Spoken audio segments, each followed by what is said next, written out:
The US is not moderately overpriced. It is shockingly overpriced. I think they'll do pretty well by selling. Whatever you do, get rid of this fear of missing out, this terrible lust to participate in profit making that comes along at the end of every one of the great bubbles. It is incredibly seductive, very hard to resist. Been there, done that myself a few decades ago, made a fortune and wiped myself out. Very salutary. And I would wish on most of you that you avoid it. It's crossed off all the boxes. It's done all the things that a super bubble typically does, and it could start its way down anytime and perhaps a month ago. It needs a long bull market, and we had 11 years, so the longest in history. It needs a lot of crazy behavior, and we had some of the great crazy behavior of all time. I think they'll be telling these stories in 20 years. It needs to accelerate at the end of a bubble. That's something like 3 times the average rate of the bull market. And it did that. From COVID on upwards, the NASDAQ more than doubled, and it went up at well over 3 times the normal rate. And finally, a thing that is unique to the super bubbles, the 2 or 3 that just keep going and going, is that at the end, the speculative stocks start to peel off. And even on the upside, for the broad market, they start to go down.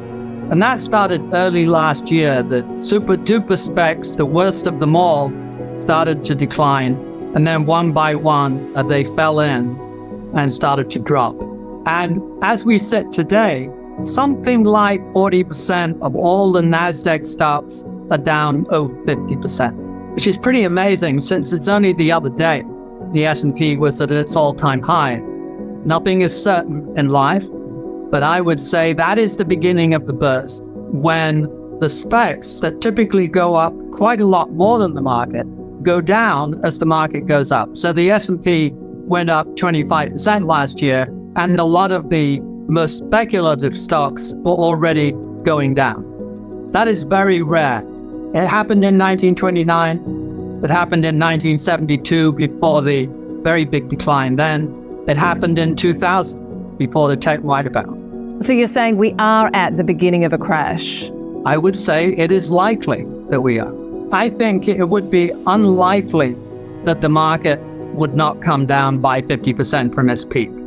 The broad market, the S&P, and it would be unusual if the specs did not do worse than that. The problem is it slow or is it quick? The stimulus program left a lot of money in individual hands for buying the dip, and they have been throwing money this year, individuals, at the dips. They have probably never invested more rapidly than they have this year, and despite that, of course, the market is down. But they have a lot of money. They're pretty well funded. Many corporations are doing well. The economy isn't too bad.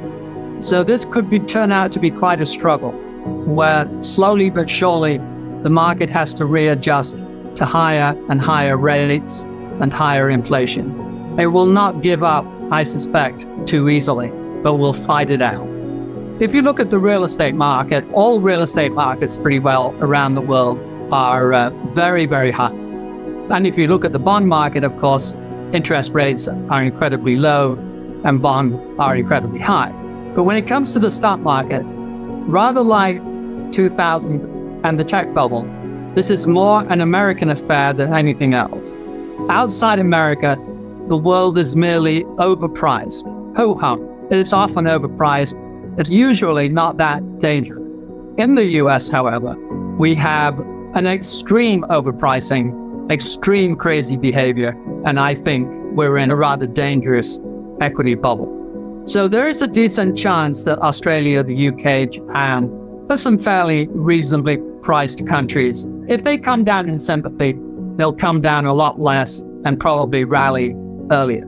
This bubble in the US is eerily similar to the 2000 tech bubble. It's led by the NASDAQ, it's led by the specs. 2000, the specs underperformed all year and the S&P continued to climb. It is just possible that the S&P will rally to a new high. I think it is impossible that the specs will. So I think the game has started, and it will play out perhaps rather like the 2000. Historically, the stock market has hated inflation. It crushes price-earnings ratios. This time, uniquely, it did not. Inflation roared through the roof, and the PEs continued to rise. Nothing like that had happened before. And we have a model that goes back to 1925, and there are two factors that determine price-earnings ratios, or the price level of the market. One of them is profit margins. Of course, it loves them. And the other is inflation. Of course, it hates it. And they have worked like a charm. And in 2000, you had, for example, at the top of the market, world record profit margins and very little inflation. And today we have world record profit margins, but we have rather high inflation. The market should have dropped starting in the middle of last year had it been following the normal battle plan. It did not. The market is saying about inflation that it totally ignores it. It completely believes the Fed that it's temporary, ephemeral, etc. And it doesn't appear to be. And if that seeps into the market in the usual way, it will mercilessly depress the price-earnings ratios. And in the end, the Fed doesn't like to get on the bad side of the administration. Politically, inflation is death. The average person in the street notices it, measures it, if anything, exaggerates it. But even with that exaggeration, it's painful and politically very, very tough on the voting pattern. And therefore, the administration really wants to do everything it can to get inflation down. So it will be discreetly leaning on the Fed to do what it can. There are people that spend their entire lives watching the Fed and going into the nuances of quarter points and half points, and I do not. I am confident that they will move at the stronger end of the range. I am confident they will try very hard to make sure that inflation does not become embedded. I'm also confident that that will be difficult because we're very short of labor, we're running very scarce, and wage rates will start to come through the system in the US increasingly for the next few months. That makes it very difficult to control inflation. So it will be quite a struggle, and the Fed will have to raise the rates quite a bit. If you have to own US stocks, you should own high quality stocks that are in good financial shape, because this can always spiral in to something of a financial crisis. They often do. I would emphasize, in general though, non-US stocks, and quite a few countries, as I said, are not that bad. Emerging markets has some overhang problems. If the US goes and commodities are high priced, it's a mixed blessing at best for them, but they're very, very cheap. And in the end, cheapness usually trumps everything else. So emerging markets, some of the cheaper developed countries would be very much better idea than a massive holding of US equities. I think it is ending. I'm trying to write a paper which is basically the end of the golden era, or Goldilocks and three hungry bears. Everything has been different for the 20 years of the 21st century. The PEs average not just a little bit higher, but 50-60% higher. Profit margins average 30-35% higher than they had in the previous 50-60 years. Everything seemed to work out. Corporations got a lot of political power. The taxes on capital all dropped. Tax on dividends, tax on interest rates, tax on capital gains all came down.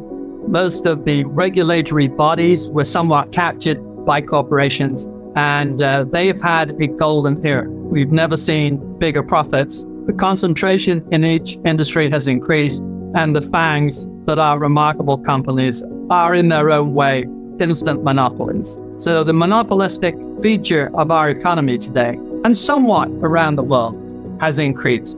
This is very good for profits. It's not so good for growth. And the governments are beginning to twitch a bit. I don't think they're assets. I think they embedded technology that may turn out rather like the internet to be useful here, there, and everywhere. And when they are useful and when they're making money in the traditional way, then you value it like any other money-making enterprise. But while they just sit there and they go up in price because people are persuaded that they will go up in price, It's very much a question of the emperor and his clothes, I think. Bitcoin in particular, it does nothing for anybody and is superseded by a whole generation of smarter and more effective cryptocurrencies, many of which in their turn do not make money in the traditional way, and a few do. So I'm sure the idea embedded in cryptocurrency will be around perhaps forever. But I'm equally certain that most of the value today as a store of value is a hoax. It is not a store of value. Everyone can agree that the volatility is massive. It goes up and down with the high-risk stocks. What is the point of a store of value that trades like a hyperspec? I mean, this is not the principle. Gold, in comparison, with several thousand years of practice, has been boringly stable throughout the last couple of years. I should know, I own some. For me, value has always been you pay for what you get. So I'm not a great believer in price to book, particularly since book as an accounting entry has been incredibly distorted in the last 20 years. It used to be a pretty good proxy back in the 90s, 80s, 70s, but not recently. What I've always felt is the best definition of value is a dividend discount model that projects earnings into the future, discounts them back according to the quality, with high quality companies having a lower discount rate than junky companies. And what we brought to bear on this 40 years ago almost was we studied the regression rate by type of company. We tried to work out on a company specific basis what regression rate they were liable to have if they behaved in the normal way, given their special characteristics. And so we had Microsoft in our value portfolio all the way through the 90s. We didn't phase it out until June of 99. We started to slice it out. We had 12 monthly slices. And by June of 2000, really before the crunch came on Microsoft, we had gotten rid of it. And if you use those models, you do see, for example, that emerging markets are absolutely cheap. They are relatively as cheap as they have ever been, parallel to one or two other occasions, but if anything, a little bit even cheaper relatively. And you see that they are absolutely not bad at all. And that's the group where the absolute price looks appealing.